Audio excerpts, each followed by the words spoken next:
Let's be honest, for many readers, the prologue is the most skipped page in a fantasy novel. We all know it.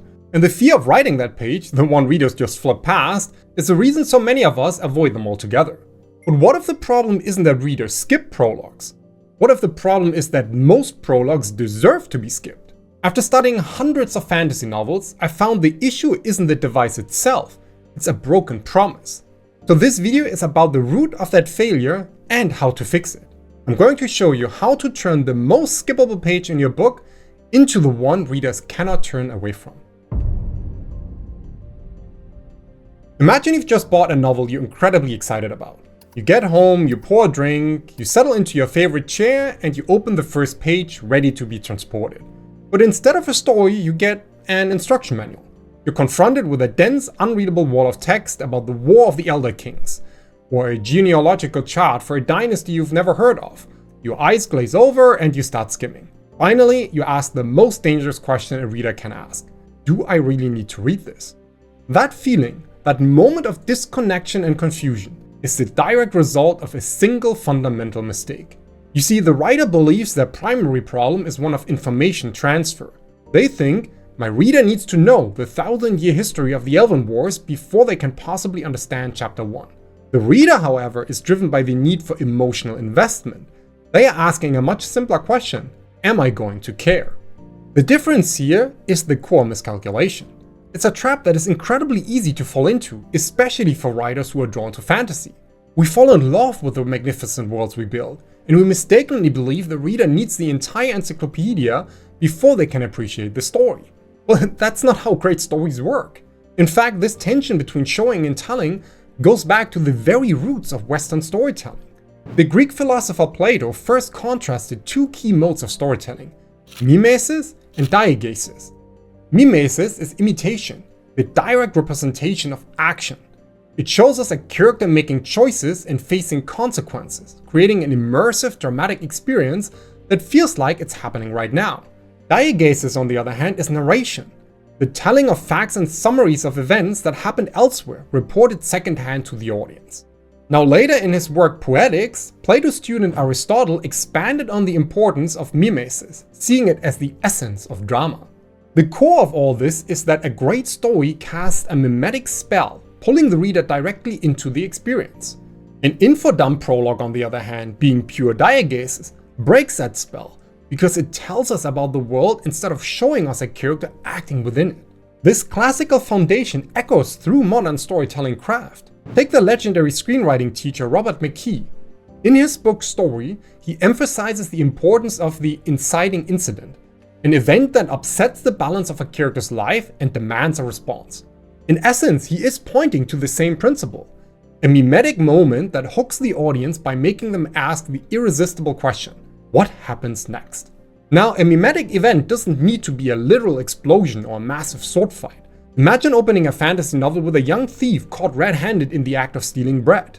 The guards are closing in, the alley is too narrow to escape, and she has to make a split-second choice: run, fight, or bargain. There's nothing world-shattering in that moment. There are no armies clashing or no gods descending, but it's mimetic because we're locked into action and consequence. We watch a character make a choice under pressure, and that choice immediately generates narrative tension. This distinction, solving for emotion instead of information, is the foundation of everything I teach. And if you want a tool specifically designed to help you map out your story's core emotional journey, I've put the link to my free Emotional Waypoint Starter Kit in the video description below. So now, with our culprit found, how does this infodump fallacy actually show up on the page? Well, it typically manifests as one of three symptoms. The first and most common is the unfocused history lesson. This is a kind of prologue that drops the reader into an ancient battle or a pivotal historical event. Kings and mages with names we'll never meet again clash over a conflict whose consequences feel abstract and remote. Well, yes, it shows us the grand sweep of history, but without a single relatable human lens, it reads more like a chronicle than a story. Robert Jordan's prologue to The Eye of the World is a textbook case.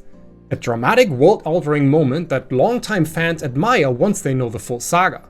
But for a brand new reader, it risks feeling like being tossed into the deep end of a history lecture, with no life raft in sight. The second symptom then is the magic system manual. This is a trap I fell into for years. We spend months building a brilliant, intricate magic system, and we are terrified the reader will not understand it. So we write a prologue to explain all the rules up front. But magic in a story gains its meaning through a character's struggle, not through an info dump.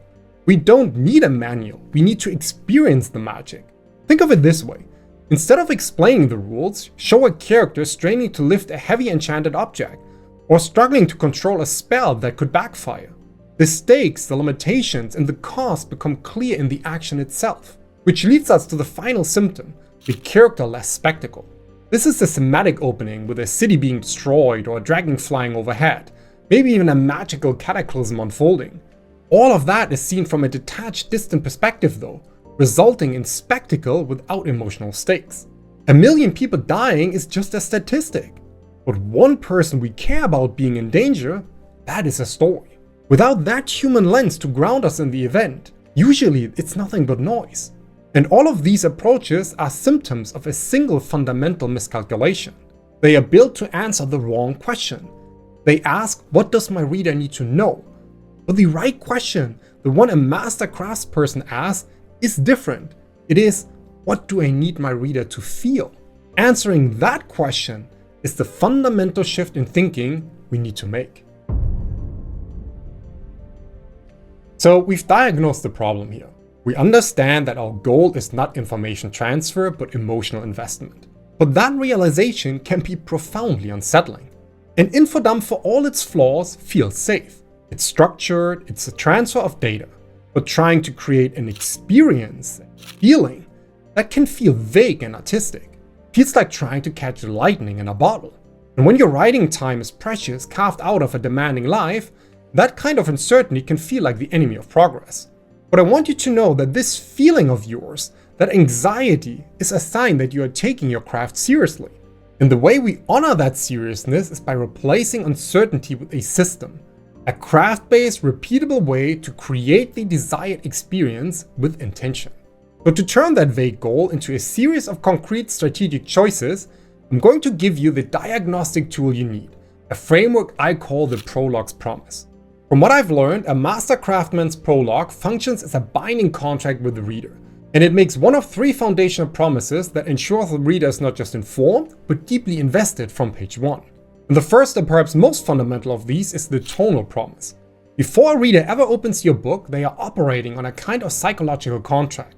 They pick up a fantasy novel because they are subconsciously seeking a specific emotional experience. The cover art, the title, the blurb, all of these are promises about the feeling the book will deliver. For example, a reader who chooses a book with a dragon breathing fire over a dark jagged fortress is signing up for a different emotional journey than one who chooses a book with a sun-drenched pastoral landscape. A prologue that makes a tonal promise is your first and best chance to honor that contract. Its primary job is to establish the story's core emotional frequency. This is especially critical when the opening of your main story feels tonally different from the overall narrative. Many great epic fantasies begin with a quiet chapter about a simple farm boy, for example. And this is a powerful technique for grounding the story, but it is also a risk. A reader might put the book down thinking it's not the grand adventure they were sold. A prologue that makes a tonal promise then acts as a vital piece of calibration. It is a strategic tool that tells the reader, I know these opening chapters are quiet, but trust me, this is the kind of story we're building towards. If you promise a tale of grimdark horror, the prologue might immerse us in the visceral, muddy reality of a single skirmish before we meet the generals planning the war. If you promise a tale of epic wonder, it might show us a glimpse of true world-altering magic before we meet the skeptical apprentice who doesn't believe in it. And if you promise a story of intricate political maneuvering, your prologue might show us a spy overhearing a whispered conspiracy in a palace garden. You see, the prologue makes a promise about the ultimate feeling of the journey, building a bridge of trust with the reader and ensuring the story you want to tell is the story they are prepared to receive. Which brings us to the second foundational contract, and that is the stakes promise. This is where the prologue gives the reader a glimpse of this true scale of the central conflict, often by revealing the real antagonistic force before the protagonist even knows it exists. This is a classic tool of dramatic irony, and it's one of the most powerful weapons in a storyteller's arsenal, because of how it fundamentally alters the reader's relationship to the story. The master of suspense, Alfred Hitchcock, famously explains this with his bomb under the table analogy. If two people are talking and a bomb suddenly goes off, the audience gets a few seconds of surprise. But if the audience knows there's a bomb under the table and the characters don't, you can create minutes of unbearable tension from a simple conversation. Why is this so effective? Because it creates a sense of cognitive superiority in the reader. It transforms them from a passive observer into an active, knowledgeable participant in the story's tension. They are no longer just watching events unfold, they are actively anticipating the consequences, silently screaming at the characters who are blissfully unaware of the danger. An entire prologue that makes a staked promise does all this on an epic scale. This is particularly crucial for the fantasy genre, which so often begins with small grounded characters in quiet corners of the world. By showing us the world-ending dragon in the prologue before we meet this simple farm boy in chapter 1, the author gives that farm boy's journey an immediate and profound weight. Every small choice he makes is now freighted with the epic stakes that we, the privileged reader, already understand. The prologue shows us the monster in the dark so that we will feel a sense of dread even when our hero is just walking through a sunlit forest. And that brings us to the third foundational contract, the mystery promise. This prologue's job is to pose a powerful, unresolved question that creates an irresistible narrative hook. This is the "what the hell was that" prologue. Now, a great mystery is not just about a lack of information.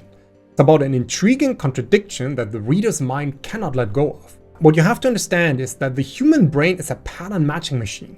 It is hardwired to solve puzzles and close open loops. Psychologists have a term for this, the Zeigarnik effect, the principle that our brains remain preoccupied with uncompleted tasks, remembering them far more vividly than the ones we have finished. A prologue that makes a mystery promise is a deliberate strategic act of creating a powerful uncompleted task in the reader's mind. It opens a narrative loop that the brain desperately wants to close. The prologue presents an event or a character so strange, so incongruous, that the reader is compelled to read on, trusting that the main story will eventually provide the answer. The result all this creates is an intellectual and emotional itch that can only be scratched by turning the page. Now, with that said, I want you to pause for just a moment and think about your own story.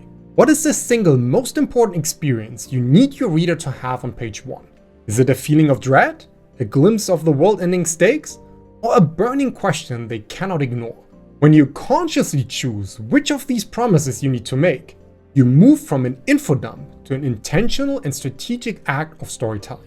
But choosing the right promise for your prologue requires absolute clarity on your novel's core emotional journey. That choice has to be rooted in the ultimate destination of your story. And to help you find that kind of clarity, remember my Emotional Waypoint Starter Kit. It's a free guide that will walk you through defining the pivotal choices that form the emotional spine of your entire novel. You can get it for free using the link in the description below. Now, with the theory of prologue promises covered, it is time to prove what I just shared with you. So let me show you 4 different promises and analyze how some of the masters of the genre keep them. Let's begin with a prologue that makes a clear tonal promise, George R.R. Martin's Game of Thrones. While the main story of A Song of Ice and Fire is a sprawling political epic, the prologue immediately transcends politics. For those unfamiliar with it, the chapter follows a small group of Night's Watch Rangers on a mission beyond the Wall who encounter mythical ice-like creatures known as the Others.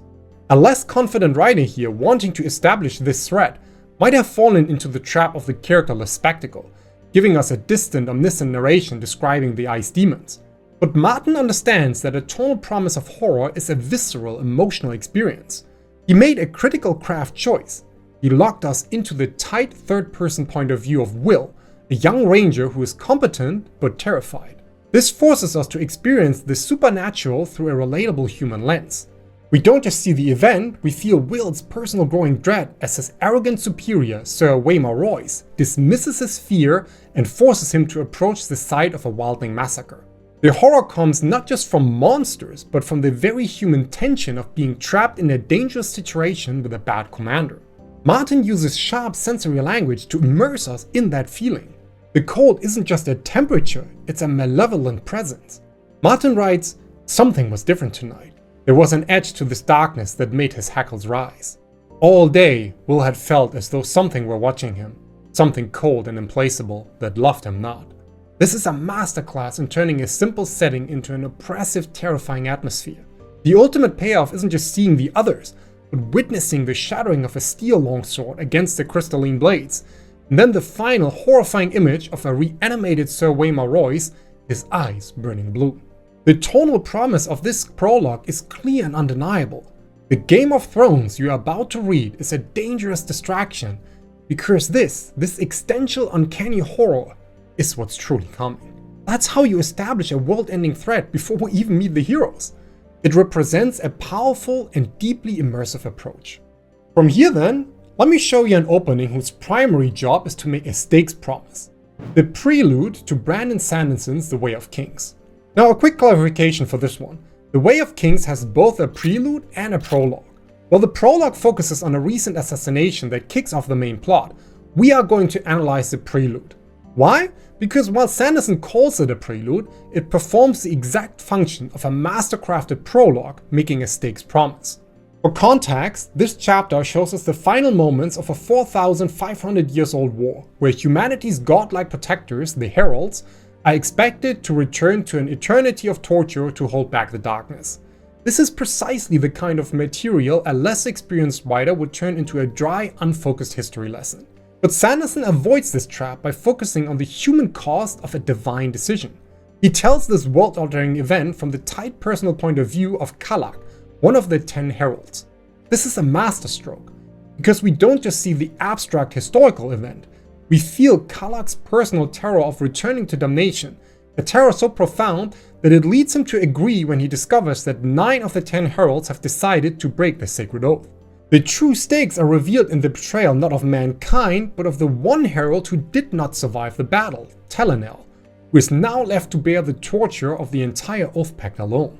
The promise is revealed in this cold, pragmatic line from their leader, Jezrien. Better that one man should suffer than 10. The stakes promise here is not about an external monster, it's about an internal moral failure. It frames the central conflict of the entire series, the monumental struggle to restore trust, honor, and a belief in a world that was broken by its very protectors. So with this, we've seen how prologues can promise a feeling and promise a conflict. But the third promise we've covered, the mystery promise, is perhaps the most direct way to create a narrative hook. And it comes in 2 distinct flavors: the mystery of a person and the mystery of a plan.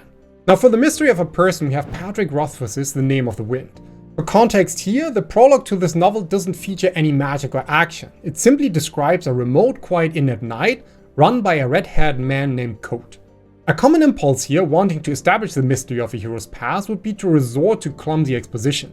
Perhaps 2 patrons whispering, "Did you hear that this quiet innkeeper is actually the legendary hero Kvothe in hiding?" This would destroy the mystery by turning it into a piece of trivia. Rothfuss, though, understands that a true mystery promise isn't about giving the reader a clue, about making them feel the weight of an unanswered question. He does this by weaving the mystery into the very prose itself. He doesn't tell us Code is a broken man, he shows the silence that surrounds him. Let's look at the famous opening lines. "It was night again. The Waystone Inn lay in silence, and it was a silence of 3 parts. The most oblivious part was a hollow, echoing quiet, made by things that were lacking." The craft here is extraordinary. Rothfuss chooses to open not with a character or a setting, but with an abstract concept: silence. His long, lyrical, almost poetic sentences create a sense of timeless melancholy. The pacing is deliberately slow, forcing the reader to lean in and listen. Rothfuss personifies silence, turning it into an active character in the scene, a hollow, echoing quiet. This point of view is subtly brilliant. It's a distant, omniscient narrator's voice, one that sounds like a legendary storyteller. And this grand epic voice is then immediately contrasted with the small, mundane, and broken subject it is describing, a simple innkeeper. The prologue's entire function is to pose that single, massive narrative question that hangs over every subsequent page. How did the hero Kvothe, whose legend is worthy of this epic prose, become this broken hiding man Code, who inhabits this profound silence? The prologue creates the frame, turning us, the reader, into active participants in a tragic mystery. Which leaves us with just one final proof left. The proof for a mystery prologue of a plan.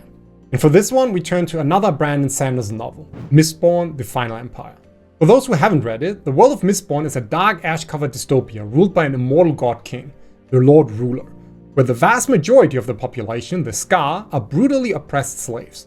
The common impulse here would be to start with our hero, Kelsier, and have him explain his entire backstory, where he came from, how he got his powers, why he hates the Lord Ruler. This would be a classic info dump, answering questions before we've had a chance to ask them. Sanderson, however, makes a far more powerful choice. To establish the brutal reality of the Final Empire, he opens not with the hero, but with a minor villain, the cruel nobleman, Lord Trusting. For several pages, we are locked in the point of view of an oppressor. We see his casual disdain for the Scar workers, his petty ambitions, and his complete lack of empathy. By showing us the system through the eyes of someone who benefits from it, Sanderson makes the injustice feel systemic and deeply real before Kelsey even steps on stage as a named character. The pivot happens when Trusting sees a single Scar look up from his work, meet his eyes, and smile, an act of defiance so profound it rattles him. The point of view then shifts, and we follow that defined man, Kelsier. The rest of the prologue reveals his character and purpose through his actions, culminating in the stunning revelation that he has single-handedly slaughtered Trusting's entire household. The mystery promise is delivered not through a stated plan, but through a devastating demonstration of capability. The core question is posed through the terrified realization of the old Scar Elder Menace. He warned us, Tapper. He came to stir up trouble, because he knew we'd never rebel on our own, so he gave us no choice. That is the hook. The prologue's job is to create a burning question. What kind of man can single-handedly destroy a nobleman's entire household? And what is he trying to force these people to do? It's a direct, irresistible hook that pulls the reader into chapter 1, desperate to understand the full scope of Kelsier's impossible rebellion. All these authors, Martin, Rothfuss, and Sanderson, are not just writing a chapter before the story. They are making a deliberate strategic choice. They are selecting a specific promise, tone, stakes, or mystery to focus the reader's experience and make the story that follows infinitely more powerful. This is the power of writing with craft. It's about understanding the tools at your disposal so you can choose the right one for your story. Which means we return to the implied question that started this entire discussion. Should you even write a prologue? And after all this, the answer is still maybe, maybe not. Because the ultimate sign of a masterclass person is not knowing how to use a tool, but also knowing when. The most strategic choice for your story might be to have no prologue at all, and to launch the reader directly into your first chapter. But that decision should no longer be born of fear, the fear of getting it wrong, of boring the reader, of being skipped. It should now be a conscious strategic choice, made because you understand the job a prologue is meant to do, and you have decided your story is best served by another method. But here is the final crucial truth.